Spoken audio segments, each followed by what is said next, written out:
For starters, wanted to just introduce a few folks who are here. First of all, myself, Alex Rivera. I'm one of the filmmakers. The other filmmaker, Cristina Ibarra, is in the back of the room there. Cristina, hands up. Yeah. Okay.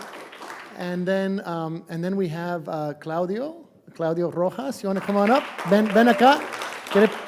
¿Quiere pasar al frente? Yep.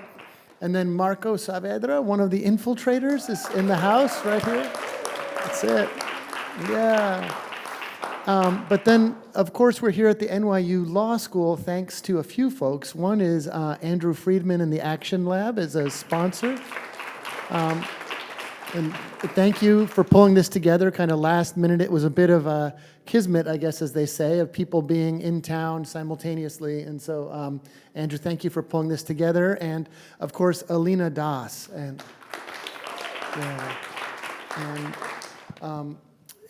So what I thought we'd do just first is just to give a little bit of an explanation of Alina's connection to the story, because Alina's connection actually came after the film premiered. And so the film, you saw the story, and all those events unfolded really under the Obama administration, 2010, 2012, that time frame.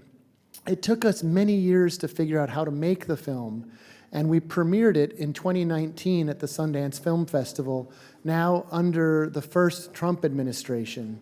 And at that time, Claudio was on was having regular check-ins. His lawyers thought he had many good equities that would keep him in the country. He went to one of these check-ins just 2 weeks after the film premiered and was detained. And the film turned upside down. The film, which you saw, which is a story of immigrant power building, the power of organizing, and a hopeful story, turned into something like a nightmare, honestly. And we had to relive, in a sense, the film, trying to work with the Rojas family, advocates and attorneys, and the activists featured in the film to try to get him out of detention again, now in 2019. And we failed. The movement failed. We could tell the story of all of it, but along the way, and in that moment, we met a set of visionary lawyers who started to work on Claudio's case in the second phase. And so maybe with that, I'll pass the microphone to Claudio to speak a little bit about that moment and his participation in the film. Hola. Bueno, yo no sé cómo ustedes han vivido esta película, ¿no? Pero, bueno, es una historia real, vivida, que la vivimos Marco, Viridiana y todo un grupo. A pesar que se ha filmado hace unos años atrás, a mí cuando la veo me sigue impactando, porque vuelvo a revivir lo mismo. Y me afecta un poco. Y me emociona, ¿no? Porque soy una persona de buen carácter y soy una persona dura a la vez, ¿no? Pero a mí me afecta revivir el sufrimiento de mi familia que esta situación migratoria causó, ¿no? Y la lucha que nosotros hemos tenido ahí adentro para poder liberar a muchos de los detenidos. Estábamos peleando contra un sistema que estaba tanto un juez como los deportadores en un círculo cerrado. Entonces no había posiblemente nadie que salga liberado del centro de detención. Estábamos bajo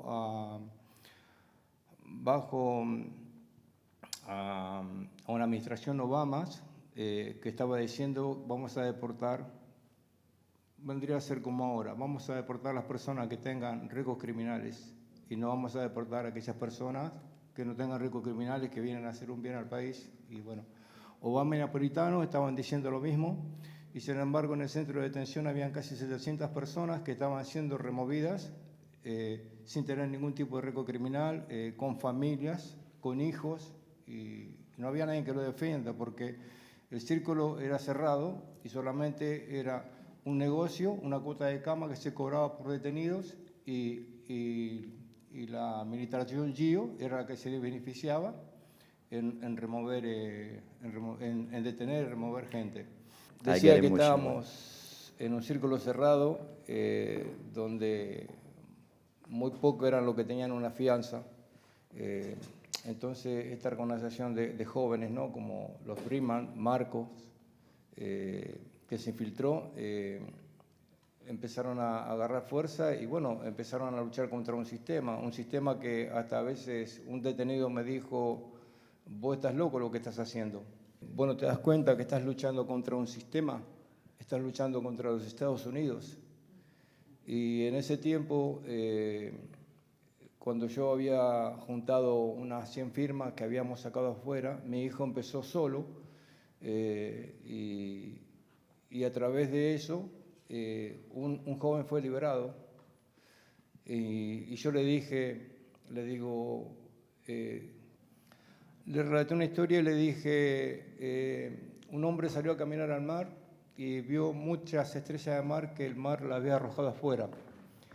Y agarró una estrella y la tiró al agua. Y agarró otra estrella y la tiró al agua. Y se le acercó una persona y le dijo, por más que quieras ayudarla a todas, no lo vas a poder hacer. Y le dije, y agarró esa estrella y la tiró al agua. Quizás no la puedo ayudar a todas, pero con esta ya hice la diferencia. Y, continuando con lo que dijo Alex, una comunidad unida puede hacer una diferencia muy grande, así como los jóvenes que se arrimaron conmigo a ayudar a mi hijo y a luchar y lograron la liberación de muchos, incluso a mí. Esa es la fuerza que uno puede tener cuando se une, ¿no? Hoy en día tenemos una situación muy difícil, no solo migratoria, sino que hay muchas cosas y vemos como el pueblo se levantó, ¿no? Se han reunido, no sé cuántos millones se han reunido a protestar por las injusticias que están pasando en este país. Y eso, bueno, a mí me alegra mucho. Oh, no, I just want to connect to, so when Claudio was attacked and basically detained and deported after the film premiered, through another immigrant rights activist named Ravi Ragbir, we met Alina and learned of her work at the intersection of the First Amendment and immigrant rights, which was something I had never thought about, the connection between those types of law, but when it seemed like Claudio was being detained and deported suddenly because of his participation in the film, it made a lot of sense. And at that point, I don't know if you want to take over, Alina, in terms of your work and what you saw in this case. Sure. So first of all, I wanted to say thank you to Marco and to Claudio for everything that you've done. I think watching this film again, particularly in this moment, is incredibly inspiring because we are living in yet another time where we're seeing more people being detained in this country than ever before. And it's really amazing to see the courage and the heart that you both brought with others to this fight then, and knowing that we can do that now and that it's time for us to be brave. So it's really wonderful to be in this room with both of you and with so many others who lived this journey. As you mentioned, Alex, I had been representing someone who was also facing deportation and was detained in retaliation for his activism during the Trump administration. And when we got him out of detention, he had actually mentioned Claudio's case to me. He had seen it in the news, and we were connected at this moment. And it was very clear then that, the pattern was starting to emerge, that the Trump administration was choosing people who were speaking out in order to retaliate against them, to send a message to others that if you stand up and you criticize ICE, you will be next. So it was equally important for all of us to have our message back to the government that this was not acceptable. And I know I think you mentioned that, at the moment, it was heartbreaking. We filed a case in Florida, our clinic, along with the University of Miami and other organizations, other lawyers, came together to try and fight Claudio's detention and his deportation, and the court threw out the case, and the appeals court refused to give us a pause. And I think in many ways, that was so devastating. Particularly, I always think of Claudio's story as, at the end of the day, a love story between him and his wife. Just an incredible, and his family, his sons, like that is the heart of, I think, every immigrant story. To see them suffer through this was horrific. But I think the victory is the struggle, is that was not, having one bad court decision was not the end of the story. It wasn't something that anyone was willing to give up on. And I have to give credit to you, Alex and Christina, for keeping this fight so visible for so long. And that proved to be incredibly important, because where the courts failed, I think the community ultimately won, that through the incredible story of Claudio and his family, we had these conversations through the Trump administration into the Biden administration to demand that they make right what happened, that they find ways for people like Claudio who've been targeted to return to the United States.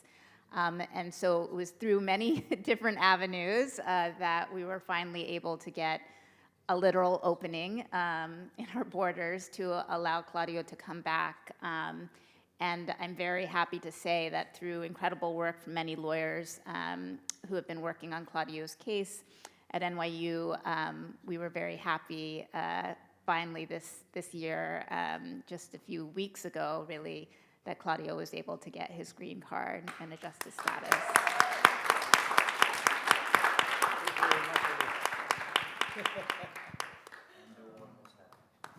Mi familia la más feliz. My family was happy out of it. But I wanted to ask you both to speak more about what seeing this film, having lived this experience, really a second film that has not yet been shown yet, about everything that happened after this film, what it means to you now, seeing everything that is happening in the current administration, what you think the lessons are for all of us, both as a filmmaker, as someone who's lived this experience, what you feel we should be taking away from it now.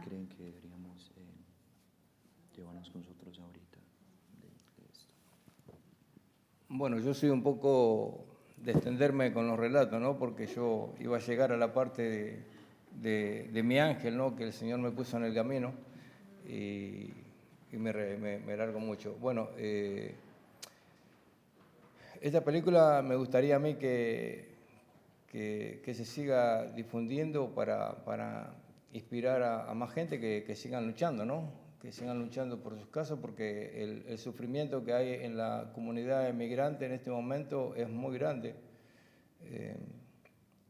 A mí me duele mucho ver, por ejemplo, personas con el TPS que llevan 30 años, vidas establecidas acá, y sean removidas inhumanamente, separadas de familia, con hijos y todo. Personas que a lo mejor tienen 60, casi 70 años de edad, mandarlo a un país donde no tienen nada allá, eso es totalmente sobrehumano. Y bueno, lo vuelvo a repetir, el movimiento que vi la otra vez en protesta de todas estas injusticias, a mí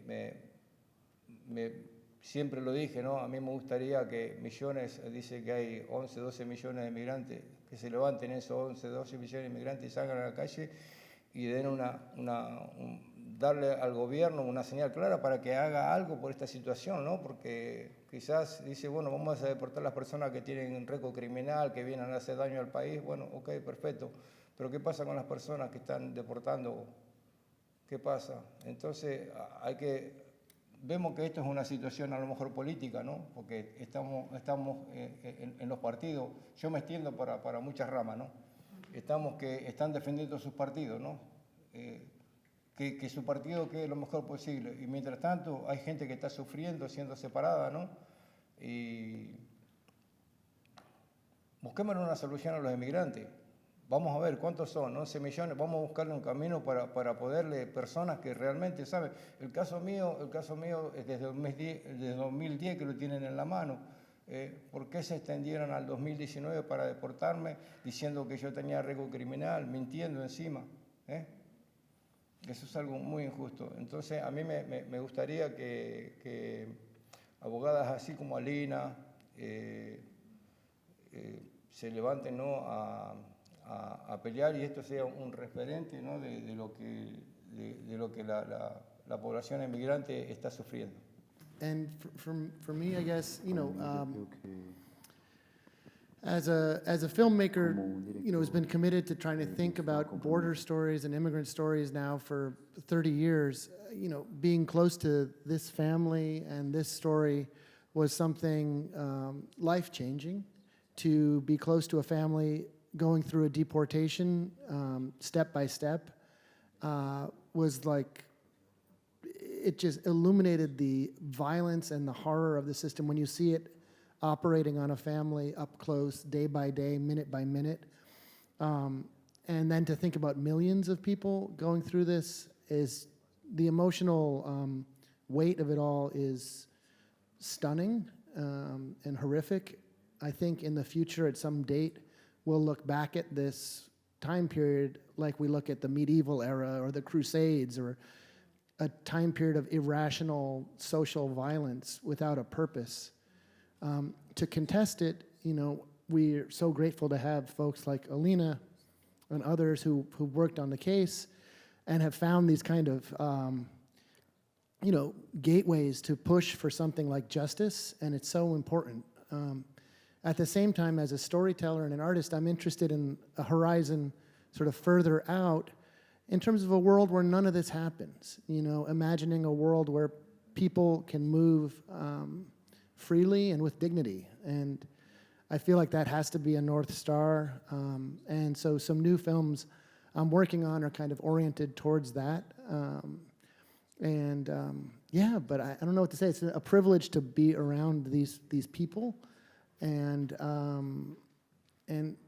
when we went through this, I guess the last thing I'll say is it was very complicated to go through this aftermath of the film that we made to try to uplift the story turned into a kind of weapon against the people who participated.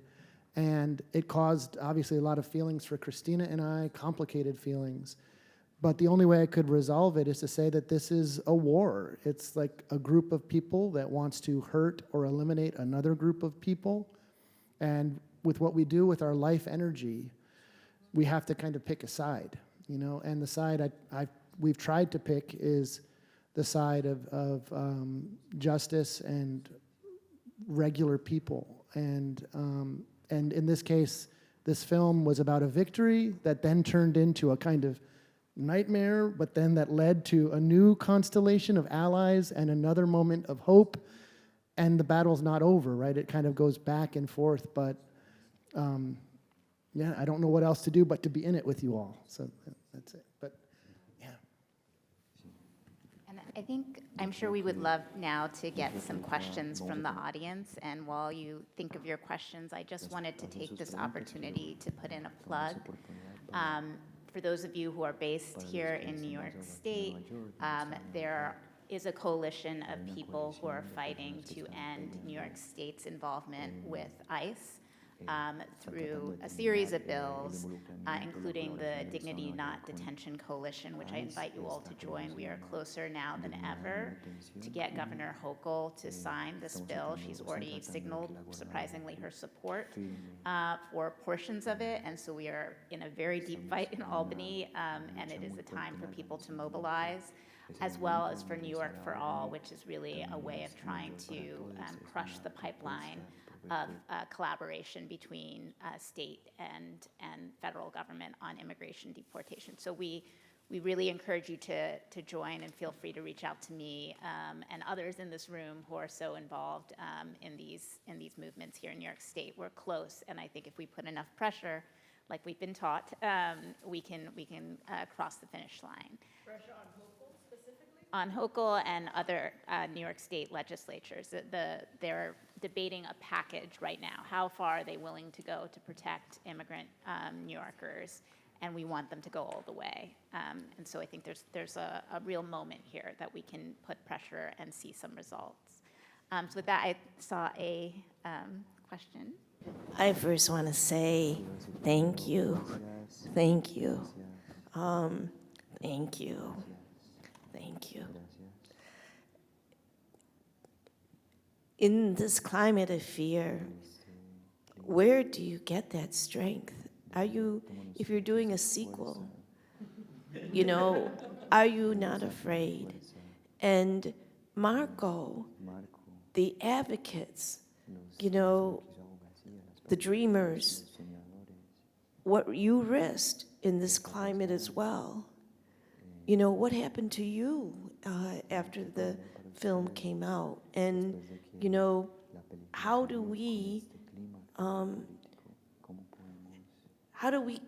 we tap into your strength? Where does it come from?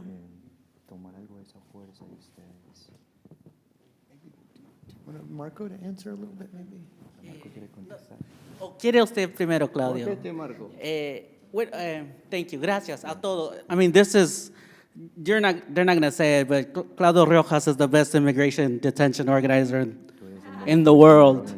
Alex Rivera made the first sci-fi movie of the Global South, and Alina is, in my opinion, the foremost immigration lawyer in the country. So it's a privilege to be in this cosmology. And my mom is here, también, who is mi mundo and my rock. And she birthed so much love every day. Cada día crea un mundo más amoroso. Y quería resaltar de la película porque yo estuve detenido 3 semanas con Claudio Rojas y usted estaba detenido ahí por años, peleando décadas, ¿no? Y peleando todo este sistema y deportado y regresado. Y es muy breve en la película, como no se puede capturar décadas. Pero I want to just expand on one part of the film. Was the first thing, el primer día que nos conocimos. Y ya como nos conocimos un poquito, porque Emiliano le dijo un poco, y yo hablé con Emiliano un poco. Y yo me acuerdo cuando me fui, le dije a mi mamá que voy a ir a la Florida a ayudar a detenidos. Solo eso le dije. Y cuando ya llegué a la Florida, después de un bus, después del carro, estábamos en la playa meditando y yo llamé a mi mamá porque tenía que llamarle. No voy a ayudarlos, voy a entrar, voy a infiltrar. Entonces, perdón.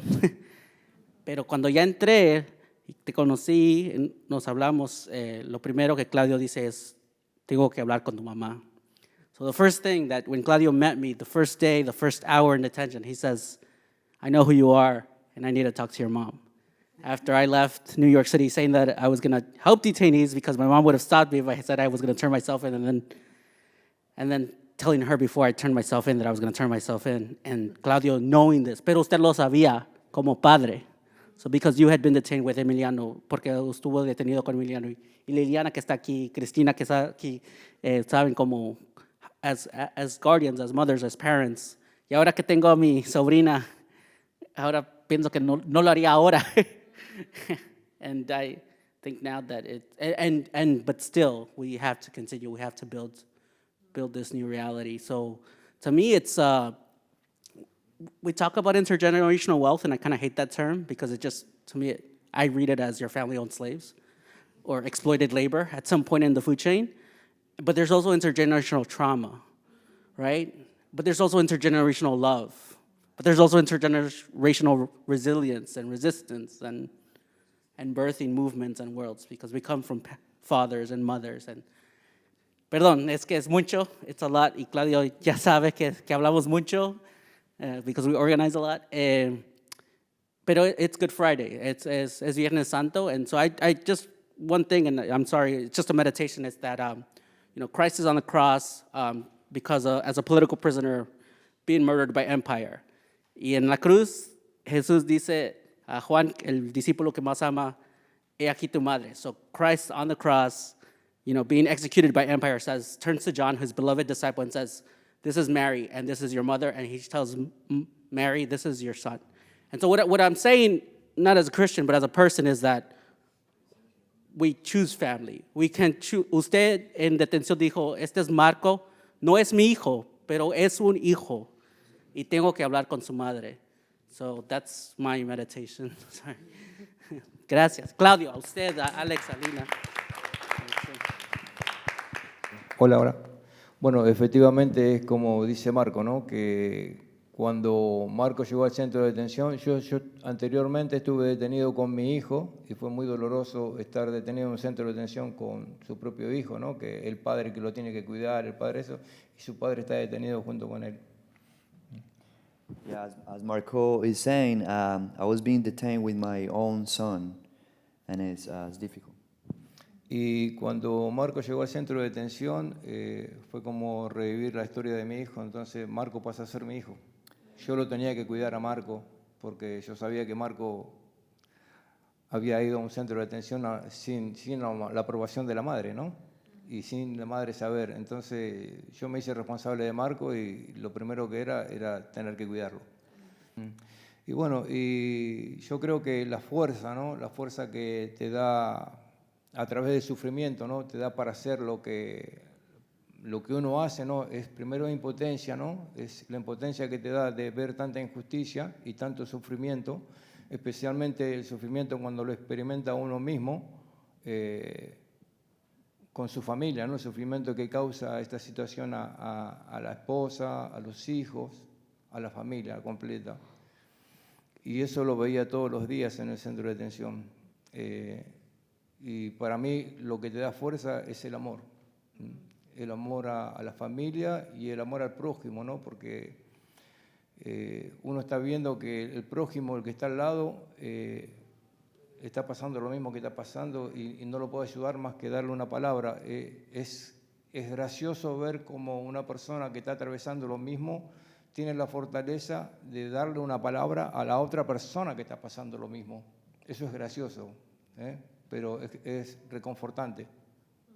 Okay, I am part of a coalition with Alina and the NYU Legal Clinic, fighting for someone else who has, fighting his case. He spent, I think it was like around 6 months in Bergen during 2020, and we got him freed, but he's still fighting, and he's at risk. And we're looking for a pardon from Hochul for a previous case, and if anybody's interested in writing letters of support for him, I'll give you my contact information because, like, again, everybody deserves to be free. Maybe one more question from the audience or reflection, yeah. Hi, thank you guys so much for sharing your story. I don't have words. It's incredible to be here with you guys. I had a question about privacy and sharing your information. I think as the future goes on, that becomes an increasingly dangerous thing to do, and it was a central point, I think, in the film as well, that sharing information was not only a way to get in, but a way to get out too. And so I wonder, how have you guys balanced, sharing information for good, for, getting the word out there, the documentary, and also protecting people? Yeah. No, I mean, I think we made this film because the group was engaged in an act of political transformation in which spreading awareness of what they were doing and their messaging was part of the movement. And so they had done everything from, like, the undocumented youth movement starts with a kind of coming out of the shadows was the big, and Marco can speak to this, but, speaking publicly about the status in front of cameras, in front of the press, and the communication war was part of the movement's strategy. That hit us back, because we made the film under the Obama administration, in which being public was part of power building, but released the film under Trump, where being public put a crosshairs on you. We didn't know that at the time. I think the pattern that Alina identified of lots of activists speaking out, all of a sudden being deported, it took a few years to observe that pattern and to realize it. So it's complicated, but I don't know personally how you struggle for freedom and are simultaneously invisible. I think that's an irresolvable problem. And so all you can do is just try to make, to work closely with comrades, to build deep relationships, to not, a lot of filmmakers drop into immigrant communities, make a film, and take off. To me, if you're going to do this kind of work, it's a deep commitment, and try to live up to that. But there's a lot of unanswerable questions in this area. Bueno, yo creo que la película esta impactó y se notó, ¿no? Porque a mí me causó la deportación. Violaron la enmienda 1, represión. A mí me deportaban por represión, porque yo accedí a participar en esa película y hacer que esa película sea posible junto al director, ¿no? Y Cristina. Pero lo peor que puede haber es el silencio, que nosotros no levantemos la voz y no quedemos callados.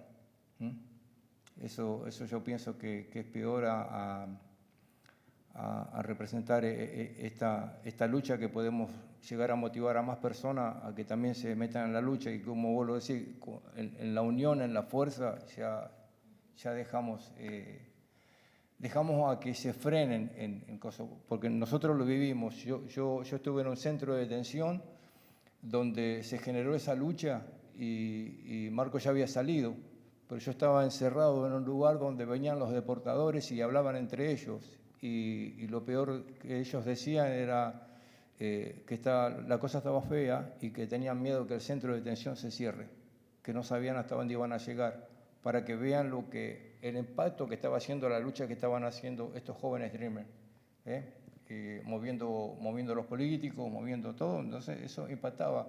Entonces para mí lo peor que podemos hacer es quedarnos callados. Ahora mire lo que yo decía, ¿no? La motivación, ¿no? ¿Cómo fue que esta película motivó que Alina, usted se vio motivada por esta película, ¿no? As if you were motivated by this movie. Oh, absolutely. I think, well, I watched the movie for the first time after you had been detained. And Christina and Alex had sent me a cut of the movie because it was still being shown in the festivals. And it was very surreal to watch a movie about speaking out and being brave and seeing that power and see it also being used against you. But I believe in the First Amendment, and I believe that the reason that they targeted you is because your voice was so successful, because it was working. And so it's our job to be louder at that point in time, never to allow this silencing to occur. And the fact that the courts sometimes will say no, they'll say we don't have the power to intervene, or the law isn't on your side. That's what we should expect from institutions that are built by people who are in power, who want to keep people silent. And our job is to fight against those institutions and to keep fighting until the law is our law. It's on our side and it reflects our views and our values. So the First Amendment there's still a battle right now. There's so many immigrants who are being silenced, who are being detained for speaking out. We continue to fight. Many of the legal papers we filed in your case are the genesis or the foundation of the arguments that we are currently bringing to courts and getting much more traction from these days, as the courts are waking up to the repression being a policy. So this fight is ongoing, and I think watching everything that you achieved and seeing how you've held on to those values, even as you were being detained, even as you were having this conversation with your family that this might be it, and I may be deported, and then we're deported. and having to live with that separation until the chance to come back and to come home, you never wavered from those values. And so for those of us who are able to keep fighting alongside you, of course we're motivated, and that gives us the power to keep speaking out and fighting for everyone's rights to speak out. Gracias. Muy en breve, or did it? You want to relate just for him? ¿Voy o no? Oh, solo quería, I just wanted to, solo quería romper una. Dijeron en inglés que Michael, mejor inglés y yo le traduzco. Oh, okay. I just wanted to break a pattern because I think shame is so powerful and it's so ugly, and sometimes it also shows something that's so beautiful because, or regret. Porque usted, Claudio, me dijo, Claudio told me that his son felt a lot of regret because the reason why Claudio was detained was because Claudio, as a father, went to rescue Emiliano when he was first arrested at the port. And then I've heard also this feeling with Alex, with, oh my gosh, we made this movie and now the protagonist got deported. But I also want to recycle the word that we've been saying, that this is a war, that obviously it's not us, it's not shame or fear. I never blame my father for bringing me to this country across the border, or my mother. It was out of love, it was out of liberation. And so we need to also break these self-policing patterns that we carry too. Because we know, but because we care, we also feel beholden to that. So es lo único que quería decir. And just to echo that, it was the love and the fight of this community that opened that door that finally allowed Claudio to be back. And it was Emiliano who was able to be that path to status for his entire family. So I think the love, it finds a way, and is so powerful. And it's beautiful. I think it's a pleasure for those of us who are here as observers, as people who are walking the path with you, to see that. So I really appreciate that point, Marco. It's something to be celebrated. El amor te hace pasar barreras y fronteras. Love crosses borders. Not a better place to end than that. So thank you, everybody. Antes de terminar, quiero mostrar este triunfo.